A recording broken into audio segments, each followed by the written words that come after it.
শুরুতেই জানিয়ে দিচ্ছি সংবাদ শিরোনাম, এরপর থাকছে বিস্তারিত। 13 বছরের কিশোরের লোহমর্ষক অপরাধ, শিকার 3 বছরের শিশু।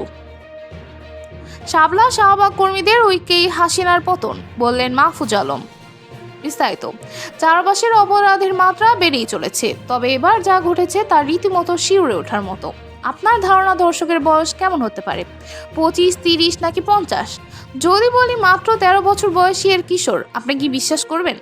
হ্যাঁ, ঘটনাই বাস্তব। মাত্র 13 বছরের এক কিশোরের বিরুদ্ধে অভিযোগ পাশবিক নির্যাতন চালিয়েছে 3 বছরের এক শিশুর উপর। যে বয়সে স্কুলের বই হাতে থাকার কথা, সেই বয়সে কিভাবে জন্ম নেয় এমন ভয়ঙ্কর অপরাধ প্রবণতা। এই ঘটনার পর স্থানীয়রা ক্ষোভে ফেটে পড়েন। আইন শৃঙ্খলা বাহিনী দ্রুত অভিযুক্ত কিশোরকে আটক করেছে, কিন্তু প্রশ্ন থেকে যায়, কেন এবং কিভাবে কত কম বয়সে এমন নিষ্ঠুর মানসিকতা তৈরি হলো? বিশেষজ্ঞরা বলছেন, শিশু কিশোরদের মধ্যে অপরাধ প্রবণতা বেড়ে যাওয়ার অন্যতম কারণ হলো নৈতিক শিক্ষার অভাব, পরিবারের নজরদারির ঘাটতি এবং ইন্টারনেটের সহজলভ্য অপসংস্কৃতি। শাপলা শাহবাগ কর্মীদের ঐক্যেই হাসিনার পতন, বললেন মাহফুজ আলম। বিস্তারিত। শেখ হাসিনার পতনের পেছনে শাপলা ও শাহবাগ কর্মীদের ঐক্য ভূমিকা রেখেছে বলে মন্তব্য করেছেন তথ্য ও সম্প্রচার উপদেষ্টা মাহফুজ আলম।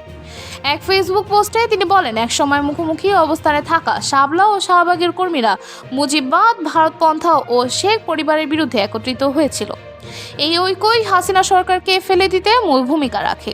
তিনি আরও বলেন, জামাতের নতুন প্রজন্ম পাকিস্তান পন্থী নয়, রাজনৈতিক প্রতিদ্বন্দ্বিতায় সত্যের মাধ্যমেই জয়ী হতে হবে। শাপলার গণহত্যার বিচার নিয়ে সরকারের পদক্ষেপের কথাও তুলে ধরেন তিনি।